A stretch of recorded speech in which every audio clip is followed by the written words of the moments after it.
Aquí mismo fue. Estatistiketan zenbaki bat bihurtu zen ia Jose Maria Alaba duela urtebete eskas.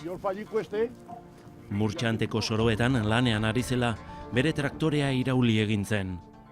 Kasualitatez, zulo bat zegoen traktorea gainean erori zitzaion lekuan, eta horrek bizia salbatu zion. Zortea izan zuen, izan ere, estatistikek diote traktorea dela proportzioan 1000 istripuko hildako gehien eragiten dituen ibilgailua. Beste estatistika batzuen arabera, iraulketen erdiak baino gehiagok heriotza du ondorioa. Ongi ezagutzen ditu datu horiek Carmelo Pérez de la Raiak. Nafarroako Lan Osasunaren Institutuan prebentzioaz arduratzen da. Behar bada horregatik, berak izan zuen ideia. Traktore gidariek zuten arriskua murriztuko zuen asmakizuna. Ibilgailua iraulitakoan berez zabalduko zen babes egitura bat. Pentsatu nuen, eta zergatik ez zabaltzen den arku bat, gorantz doan neurrian alboetara ere irekitzen dena. Bulegoan bertan marrazten hasi eta hala irten zen. Hurrengo egunean, hodiak erosi nituen. Okertu zizkidaten eta gaur Ignaziori ekarri diodan eredua prestatu nuen. Nafarroako Unibertsitateak tuteran duen kampusa. Ignacio Arana landa ingeniaritzako ikertzailea da. Berak eman dio Carmeloren ideiari forma, eta batez ere funtzionatu dezan modua aurkitu du. Hau da emaitza, zabaltzen den segurtasun arkua. Segurtasun arkuak baziren aspalditik, baina traktorzaleek gehienetan tolestua izaten dute kapotaren gainean, garajera sartzeko edo arbolen artean ibiltzeko traba egiten duelako. Tolestu bai, baina gero ez dute zutitzen eta iraulketa bat gertatuzkero alferrik da gordetako arkua. Bestalde, gaur egun dabiltzan traktore askok, Jose Marirenak kasu, ez dute inolako segurtasun gailurik. Beraz, beti prest eta eraginkor izango den sistema behartzen. Este que tenemos aquí atrás es nuestra solución a este problema. Hauxe da, arazoarentzako guk pentsatu dugun irtenbidea. Beheko posizioan dagoenean, hemen jartzen dugunean, altuera hau izango du.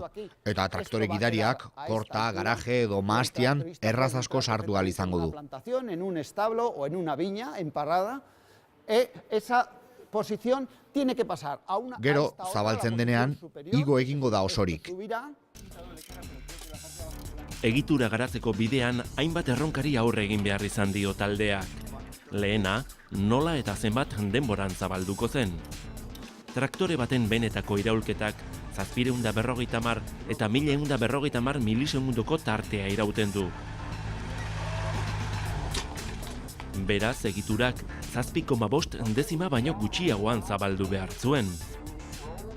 Eta zabaltze sistemak fidagarria, egiaztatua eta bizkorra behar zuen izan. Estatu Batuetan antzeko sistemak garatzean malgukiak erabili zituzten, baina ez ziren fidagarriak. Kasu honetan, airbaga aukeratu dute. Gasaren indarrak puxika ez, egitura zabaltzen du. Airbagak jartzeko simetria bilatu behar dugu. Bi airbag berdin jar genitzake alboetako besoetan. Edo bestela bat goian, erdian. Un solo airbag en esta posición. Kontua da indarra alde guztietara egin behar duela. Erabili ditugun airbagak erakutsiko dizkizuet. Sistemaren alderik garrantzitsuena. 3 ditugu hemen. Hau Ford Kuga batena da. Erabilita dago. Horrelako 2 jarri genituen. Egituraren alde banatan eta eragin egin genien. Bistan da, tamaina horretako 2 airbagek indar gehitxo egiten dutela egitura zabaltzeko.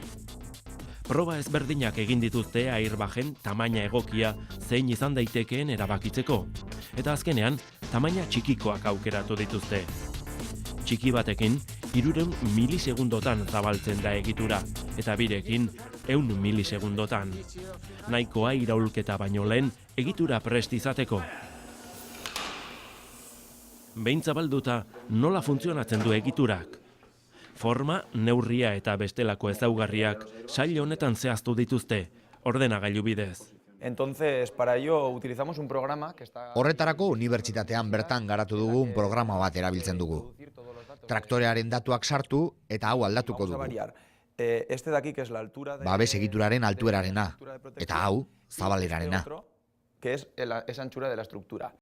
Neurriekin jokatu dute funtzionatzen duen egiturarik konpaktuena lortu arte. Softwareak erakusten du traktoreak jatorriz dakarren arkuaren neurriekin ibilgailuak ez duela biratzen iraulizkero. Pero sin embargo, si le bajamos... Baina altuera 10 zentimetro jaitsita, entsegu egin eta ikusten dugu biratu egingo lukeela. El tractor ya rodaría.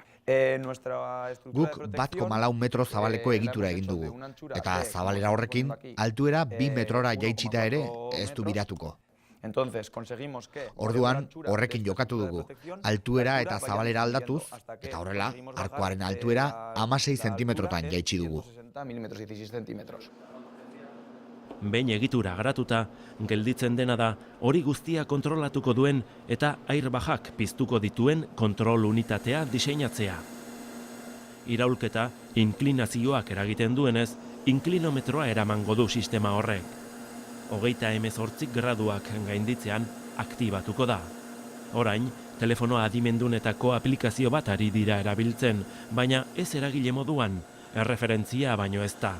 Proba hauetan ikusi nahi dena da, nola dabilen egitura behin traktorean montatuta. Benetako prototipoa traktorean muntatzen dugunean, maniobra edo kontrol unitate bat izango da, baldintza batzuk betetzen direnean, mekanismoa piztuko duena. Horregatik, sentsore batzuk pentsatu ditugu. Horietako bat eserlekuan jarriko dugu. 10 kiloko pisua neurtzen ez badu, ez du sistema zabaltzen utziko. Jose Andres Palaciosek ez du traktorerik gidatzen, baina badaki egitura traktore guztietan ezartzeak ekar lezakeen aldaketa. Prebentzioaz arduratzen da Nafarroako nekazarien elkartean, eta iraulketa istripu guztien berri izaten du.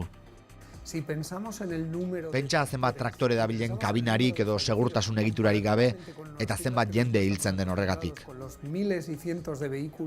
Zenbateko dramatikoa, dabiltzan auto eta kamioi kopuruarekin konparatuta. Egitura honek bizitza asko salba ditzake. Sektore hau seguruagoa egingo du, eta garrantzitsuena ahalbidetuko du. Lanera joan eta etxera itzultzea.